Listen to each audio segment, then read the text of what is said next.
વિદ્યાર્થી મિત્રો, ધોરણ 11 વિષય યોગ સ્વાસ્થ્ય અને શારીરિક શિક્ષણ, પાઠ નંબર 7 વિદ્યાર્થી મિત્રો દોડ.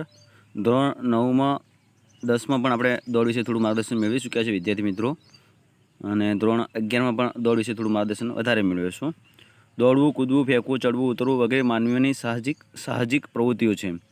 માનવીના જીવન સાથે વણાયેલી હોય છે. આથી જ આ પ્રવૃત્તિ તેનો માટે સહજ છે.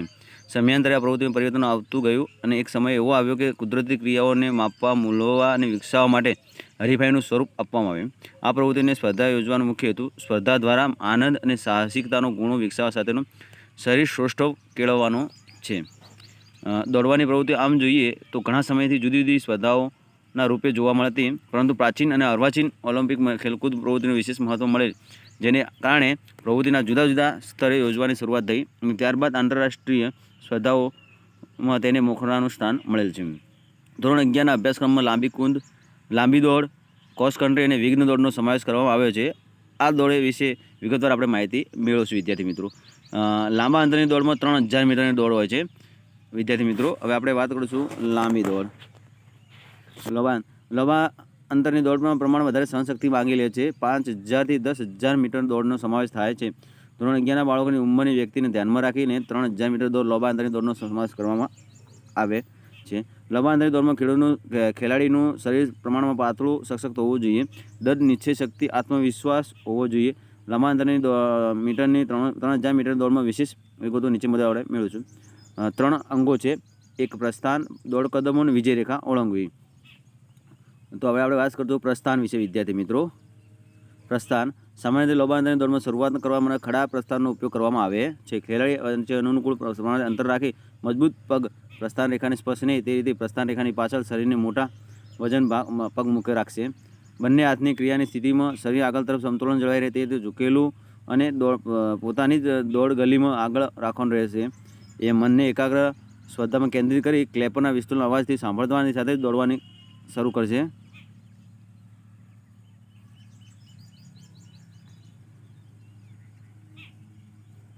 દોડ કદમો વિશે વાત કરશું વિદ્યાર્થી મિત્રો. દોડ પ્રકારો 3 ભાગમાં વહેંચી શકાય છે. શરૂઆતના કદમો. આ કદમો શરૂઆતના કદમો ટૂંકા અને ઝડપી હોય છે. અંતરાળ કદમો.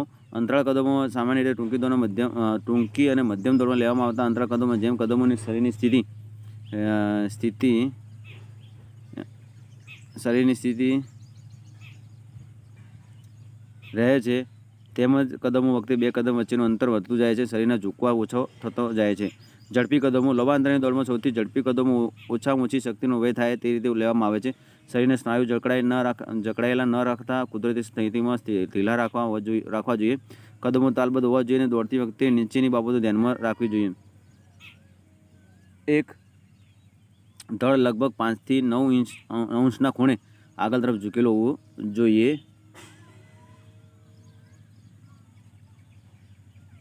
2, હાથની ગતિ મધ્યમ દોડ કરતાં મંદ રહે અને હાથ મુક્તપણે આગળ પાછળ જાય અને તેમજ ખભાના સ્નાયુ ઓછામાં ઓછું ખેંચાય તે રીતે ઝોલા આપવા જોઈએ. હાથની સ્થિતિમાં હાથ કોણીમાંથી લગભગ કાટખૂણે વળેલા હોવા જોઈએ. હાથની ગતિ અને ધડનું વહન એવી રીતે થવું જોઈએ જો કે શ્વાસોશ્વાસની ક્રિયાને અંતરાળ રૂપ ન બનતા તેમાં સરળતા રહે. કદમોની લંબાઈ મધ્યમ દોડ કરતાં ઓછી રહે તે રીતે હોવી જોઈએ અને કદમો સતત અને તાલબદ્ધ હોવા જોઈએ. તે આપમેળે પડવા જોઈએ. ચિત્રમાં વિદ્યાર્થી મિત્રો જોઈ રહ્યા છીએ કે દોડ કદમો કઈ રીતે લેવાના છે. વિજય રેખા પસાર કરવી. 3000 મીટર દોડમાં વિદ્યાર્થી મિત્રો વિજય રેખા પસાર કરવી. 3000 મીટર દોડમાં વિજય રેખા પસાર કરવા માટે ખેલાડી પોતાની તમામ શક્તિને ખર્ચી નાખવી જોઈએ. અંતર દોડની લંબાઈ પ્રમાણે વધતું ઓછું હોય છે. કેટલુંક અંતર ખેલાડીને પૂર્ણ ઝડપે દોડવું ખેલાડીને પોતાની બાકી રહેલી ક્ષમતા શક્તિ ધ્યાનમાં લઈને નક્કી કરવી જોઈએ. લાંબી દોડમાં લાંબી દોડને અંતર પૂર્ણ ઝડપી કદમો ટૂંકી ઝડપી કરતાં પ્રમાણમાં ટૂંકા હોય છે, કારણ કે ખેલાડીની ઘણી ખરી શક્તિ આગળના અંતરમાં ખેંચાઈ ગયેલી હોય છે. વિજય રેખા પસાર કરવાની ક્રિયાને ટૂંકી ઝડપી દોડ પ્રમાણે જ કરવાની હોય છે. વધારેમાં વધારે 3 લાભ મેળવવા માટે ખેલાડી નીચે પ્રમાણે 3 રીતો પૈકી અનુકૂળ લાગે તે રીતે વિજય રેખા પસાર કરી શકે છે. ઝડપથી દોડીને વિજય રેખા પસાર કરી. આ ક્રિયામાં સ્વતઃ પૂર્ણ ઝડપે દોડી જઈને વિજય રેખા પસાર કરવાની હોય છે. 2 નંબર, ધડને આગળ ઝૂકવી વિજય રેખા પસાર કરવી. આ રીતમાં ખેલાડી પૂર્ણ ઝડપે દોડતો આવી વિજય રેખા એકદમ નજીક આવે ત્યારે આકૃતિમાં કાળા રંગથી દર્શાવેલ આકૃતિ મુજબ ધડને આગળ ઝુકાવી પૂર્ણ ઝડપે વિજયરેખા પસાર કરવાની છે. ત્રીજા નંબરે ટર્ન ફિનિશ જે આપણે જોઈ રહ્યા છીએ વિદ્યાર્થી મિત્રો. આ રીતે ખેલાડી વિજયરેખા નજીક આવે ત્યારે ધડને ડાબી અથવા જમણી બાજુ ફેરવી વિજયરેખા પસાર કરી શકે. આપણે ત્રીજા નંબરની ચિત્રમાં જોઈ રહ્યા છીએ કે એના નિયમો વિશે વાત કરશું વિદ્યાર્થી મિત્રો. પ્રસ્થાન લેતા હરીફે શરીરનો કોઈપણ ભાગ પ્રસ્થાન રેખાને દોડવાના ટ્રેકને અડકેલો હોવો જોઈએ નહીં. હરીફે પિસ્તોલ અથવા ક્લેપર અવાજ સાથે જ દોડવાનું શરૂ કરવાનું રહે છે. અવાજ પહેલાં દોડી શરૂ કરવાની નાની પ્રસ્થાનનો ભૂલ આપવામાં આવશે. પ્રસ્થાન વખતે હરીફ પ્રસ્થાન લેવામાં ભૂલ કરશે તો તે ખેલાડીને સ્પર્ધામાં બાકાત કરવામાં આવશે.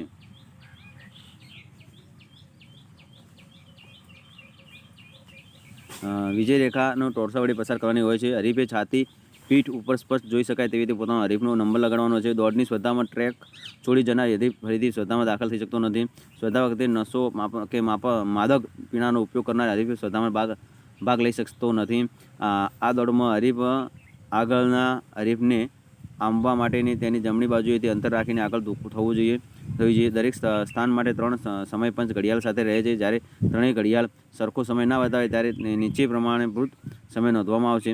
3 સમય પંચમાંના ઘડિયાળો જુદા જુદા સમય બતાવે ત્યારે વચ્ચેનો સમય પ્રમાણભૂત ગણાશે. વિઘ્ન દોડની વાત કરશો વિદ્યાર્થી મિત્રો. આપણે દોડ અને રમતોમાં રસપ્રદ અને પ્રેક્ષણીય સ્પર્ધા છે. તેમાં ઝડપી દોડ ઉપરાંત દોડ રાહને વચ્ચે નિયમાનુસાર નિયમ અંત વિઘ્ન પસાર કરવાના હોય છે. આમાં સ્પર્ધાના અંતરે પ્રમાણે વિઘ્ન ઊંચાઈએ જુદી જુદી રાખવામાં આવે છે.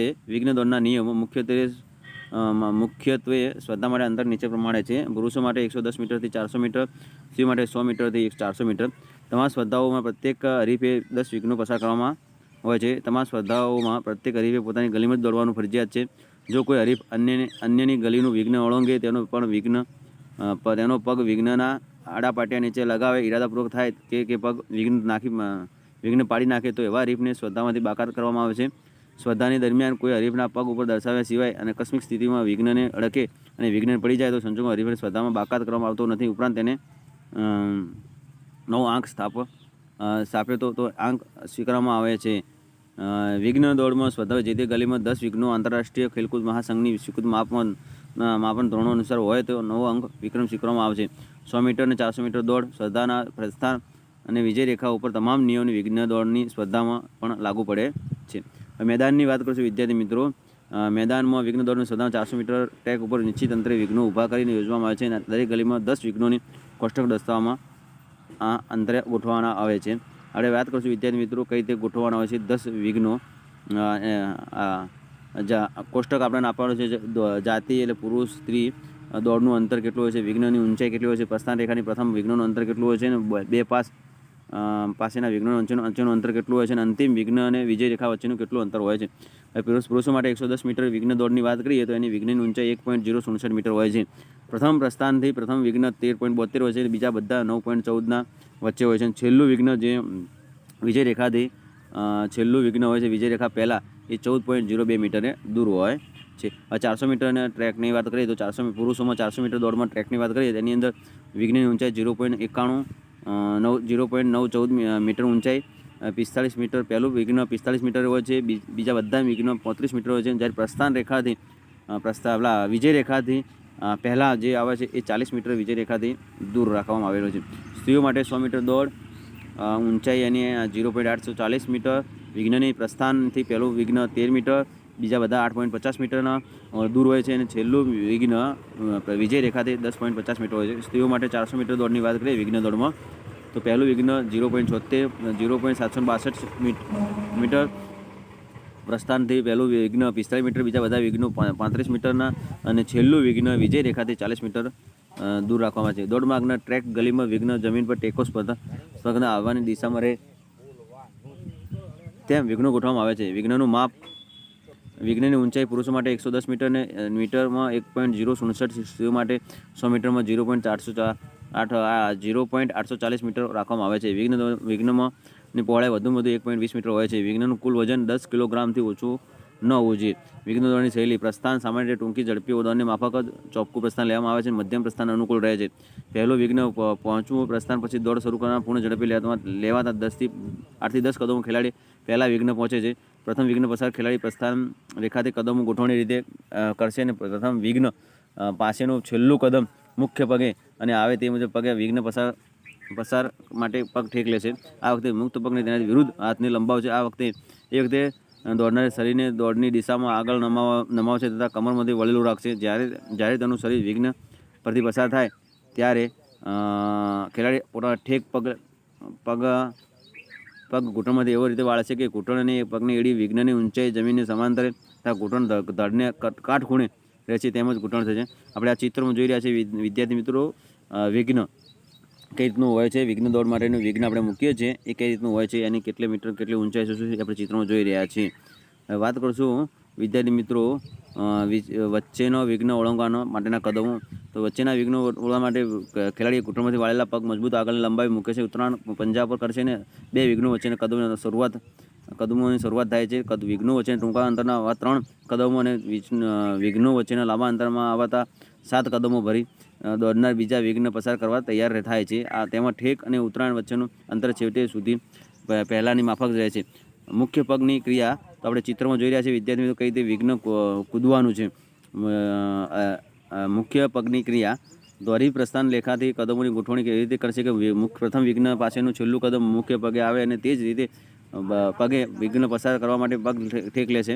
જ્યારે હરીફનું શરીર વિઘ્ન ઉપરથી પસાર થાય ત્યારે હરીફનું પોતાના મુખ્ય પગ ઘૂંટણમાંથી એવી રીતે વાળશે કે ઘૂંટણ અને પગની એડી વિઘ્નની ઊંચાઈ જમીનને સમાંતર ઘૂંટણ ધડને કાટખૂણે રહેશે તેમજ ઘૂંટણ બહારની રીતે વાળાશે અને સરળતાથી વિઘ્ન ઉપરથી પસાર થાય. હરીફ પોતાના દોડ રાહ પર વિઘ્નને પણ આ રીતે જ પસાર કરશે. આપણે ચિત્રમાં જોઈ રહ્યા છીએ કઈ રીતે પસાર કરવાનું છે વિઘ્ન.